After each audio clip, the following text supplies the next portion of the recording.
আব্দুল হামিদ খান ভাসানী যে দর্শনকে সামনে রেখে উনি বিশ্ববিদ্যালয় প্রতিষ্ঠার স্বপ্ন দেখেছিলেন, কেরোসিন তেল এবং লবণ ছাড়া তার প্রয়োজনীয় সবকিছুই বিশ্ববিদ্যালয় চত্বরে উৎপাদন করে ব্যবহার করবে।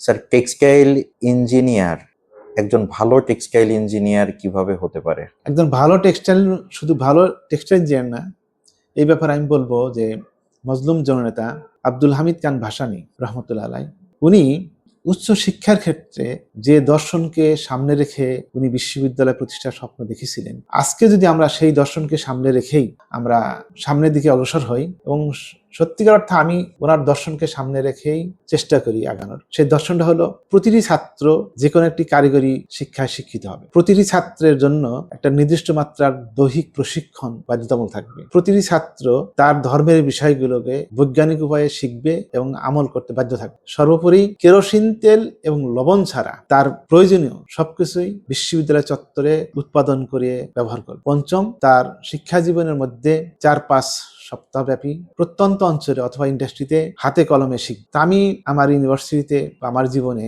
অনেক স্টাডি করে দেখেছি যে সত্যিকার অর্থে যদি আজকের মানুষের যে শুধু টেক্সটাইল ইঞ্জিনিয়ার না, যে কোনো প্রফেশনে যদি একজন মানুষ সফল হইতে চায়, যদি এই দর্শনকে সামনে রেখে আগায়, তাহলে আমি মনে করি সে প্রতিটা সেক্টরেই সে সফল হবে এবং শুধু দুনিয়াতে না, দুনিয়াতেও সে সফল হবে, আখিরাতেও সে সফল হবে। তার মানে যেই গুণাবলীর কথা বললেন, এই গুণাবলী একজন ইঞ্জিনিয়ারের মধ্যে থাকলেই তাকে আমরা একটা ভালো টেক্সটাইল ইঞ্জিনিয়ার বলতে পারবো। অবশ্যই মনে করি।